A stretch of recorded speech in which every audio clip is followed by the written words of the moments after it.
রাধে রাধে বন্ধুরা,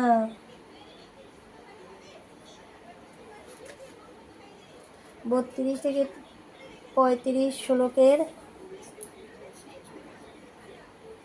অর্থ তাৎপর্য তোমাদেরকে পড়ে শোনাচ্ছি।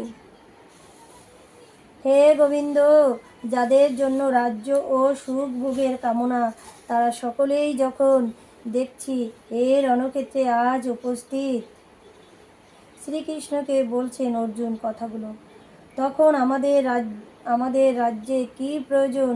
সুখ ভোগ বা জীবন ধারণে বা কি প্রয়োজন?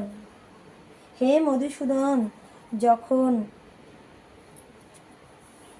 আচার্য, পিতৃব্য, পুত্র, পিতামহ, মাতুল, শ্বশুর, পৌত্র, শ্যালক ও আত্মীয় স্বজনের সকলেই প্রাণ ও ধনাদির আশা পরিত্যাগ করে আমার সামনে যুদ্ধে উপস্থিত হয়েছেন, তখন আমি তাদের হত্যা করতে চাইব কেন? এমনকি তারা যদি আমাকে বধ করেন, হে জনার্দন, এ জগতে কি কথা, এমনকি ত্রিভুবনের বিনিময়েও আমি যুদ্ধ করতে প্রস্তুত নই। ধৃতরাষ্ট্রের পুত্রদের হত্যা করে আমরা কি সন্তোষই বা লাভ করব?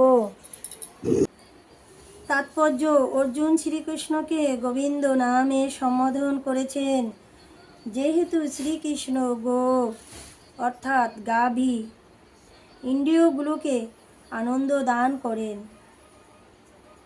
এই তাৎপর্যপূর্ণ নামের দ্বারা সম্বোধন করার মাধ্যমে অর্জুন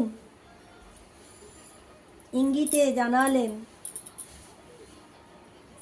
কিভাবে তার নিজের ইন্দ্রিয় তৃপ্ত হবে। কিন্তু গোবিন্দ নিজে আমাদের ইঙ্গিতগুলোকে তৃপ্ত করেন না। আমরা যদি গোবিন্দর ইন্দ্রিয়গুলোকে তৃপ্ত করি, তবে আমাদের ইন্দ্রিয়গুলো স্বয়ং তৃপ্ত হয়ে যায়। এই তাদের নিজেদের ইন্দ্রিয়গুলোকে তৃপ্ত সাধন করতে চায় এবং তারা চায় ভগবান তাদের এই তৃপ্ত সাধনের সরবরাহকারী হন। যার যতটা ইন্দ্রিয় তৃপ্তি প্রাপ্য, ভগবান তাকে তা দিয়ে থাকেন, কিন্তু তা বলে তার আগ্রাসী কামনা অনুসারে নয়, কিন্তু তার বিপরীত পন্থা অবলম্বন করে, অর্থাৎ নিজেদের ইন্দ্রিয় তৃপ্তির কথা না ভেবে যদি গোবিন্দের ইন্দ্রিয়ের সেবায় তৃপ্ত হওয়া যায়, তখন গোবিন্দর আশীর্বাদে জীবেদের সমস্ত বাসনাই চরিতার্থ হয়ে যায়। সমাজ ও পরিবারের প্রতি অর্জুনের গভীর মমতা কিছুটা তাদের প্রতি তার স্বাভাবিক করুণার প্রকাশ। তাই তিনি যুদ্ধ করতে নারাজ। প্রত্যেকেই নিজের ঐশ্বর্য তার বন্ধু বান্ধব আত্মীয় স্বজনকে দেখাতে চায়, কিন্তু অর্জুন আশঙ্কা করেছিলেন যে যুদ্ধে তার সমস্ত আত্মীয় স্বজন এবং বন্ধু বান্ধব নিহত হবে এবং যুদ্ধ জয়ের পরে তার ঐশ্বর্য ভোগ করবার জন্য তার সঙ্গে আর কেউ থাকবেন না। এটি জড় জাগতিক জীবনের এক বিশেষ চিন্তাধারা।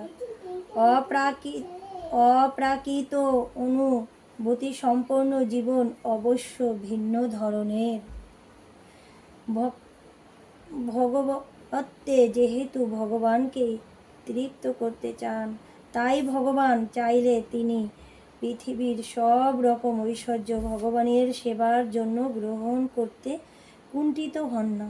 ভগবান যখন চান না, তখন তিনি একটি কপদর্প গ্রহণ করেন না। অর্জুন সেই যুদ্ধে তার আত্মীয় স্বজনদের হত্যা করতে চাননি এবং তাদের হত্যা করাটা যদি একান্তই প্রয়োজন ছিল, তবে তিনি চেয়েছিলেন শ্রীকৃষ্ণ স্বয়ং তাদের বিনাশ করুন। শ্রীকৃষ্ণের ইচ্ছায় তারা সকলেই হত হয়েছিল এবং শ্রীকৃষ্ণের সেই ইচ্ছাকে রূপ দেবার জন্য তিনি ছিলেন কেবল একটি উপলক্ষ্য মাত্র। পরবর্তী অধ্যায়গুলোতে এই বিষয়টি উন্মোচিত হয়েছে। ভগবানের শুদ্ধ ভক্ত রূপে অর্জুনের কোনো ইচ্ছাই ছিল না তার দুর্বৃত্ত জাতিভ্রাতাদের উপর প্রতিশোধ নেবার, কিন্তু এটি ভগবানেরই পরিকল্পনা ছিল যে তারা সকলে বিনাশপ্রাপ্ত হোক। ভগবানের ভক্ত কখনোই অন্যায় আচরণকারী কারো প্রতি প্রতিহিংসা পরায়ণ হন না, কিন্তু ভগবানের ভক্তকে যে আঘাত দেয় ভগবান কখনোই সেই দুর্বৃত্তের অপরাধ সহ্য করেন না। ভগবানের শ্রীচরণে কোনো অপরাধ করলে ভগবান তা ক্ষমা করতে পারেন,